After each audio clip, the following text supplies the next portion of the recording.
Hello mga kagwapa!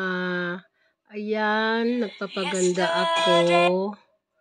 Kahit bago pa po namatay yung papa ko dito, ayaw ko nga sanang umattend kasi wala talaga ako gana pa dito. Kaya lang, hindi pwede kasi ito yung graduation ng aking anak na lalaki at saka recognition ng aking isang anak din nga lalaki. Kaya pinupush ko yung sarili ko na maging masaya. Wala talaga akong gana nito. Kaya nagpapaganda ako nito kahit meron din akong naramdam sa 90s naman namin na palaging walang tulog. Yan ang nangyari. Kasi nga my papa passed away last May 10. So I was so sad. And then nagpunta ako ng attend ako, nakita kami ng teacher ko. And then of course nag-attend talaga ako sa March. Ayan ako para wala talaga akong gana, but I have to be happy kasi nag-graduate na yung anak ko with honors pa yung mga dalawa kong mga anak kong mga boys. So I need to be happy for them, for the completers, kasi nagpapasalamat talaga ako sa lahat ng mga blessings. Ayan po. Ayan, na doon kami, ang aming, yung kanilang mga graduation ay doon inaano sa malaking restaurant dito sa Bohol.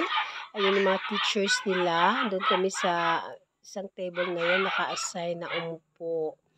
While waiting for that, for the, tawagin yung mga pangalan bago kami ayan.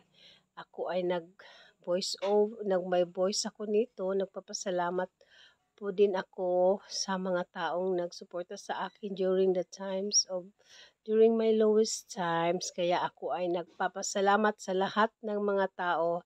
Isinasabay ko na lang para iisang na lang yung mga mensahe ko sa mga taong tumulong sa akin during my lowest moment in my life.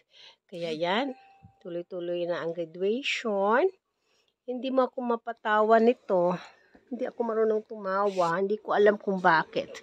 Siguro nga nagdamdam talaga ako sa pagkawala ng aking ama. Kasi yung ama ko talaga ay siya yung pinaka-importanting tao sa akin. Wala tayong magagawa. Life is ganun. Kaya nag-enjoy na lang ako nagtingin sa aking mga anak sa kanilang mga achievements na kanilang natatanggap.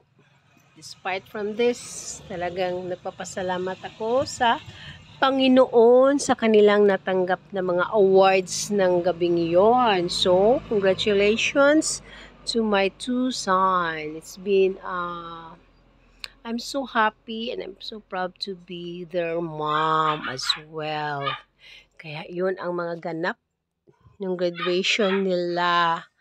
Kinuhanan ko talaga sila ng mga videos for them para makita nila kung how I love them so much.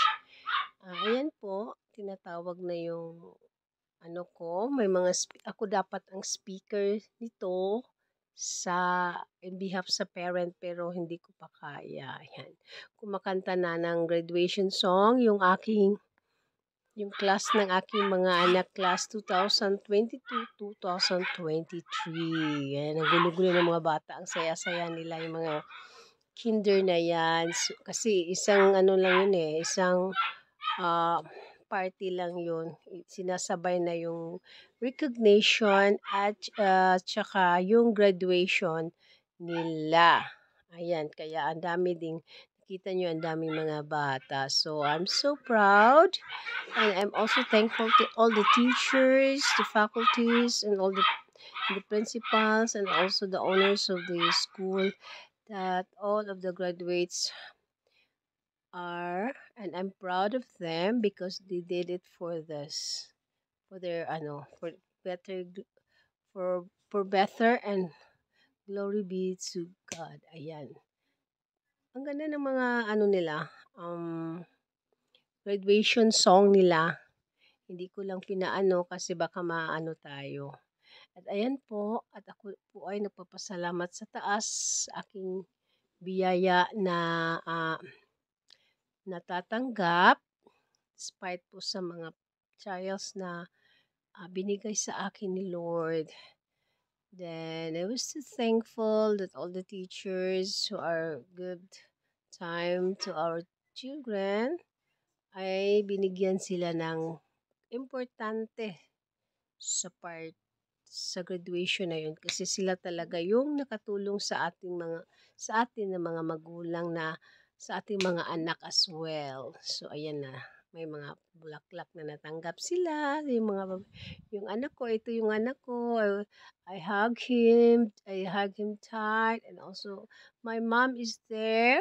Thank you for watching. Bye. And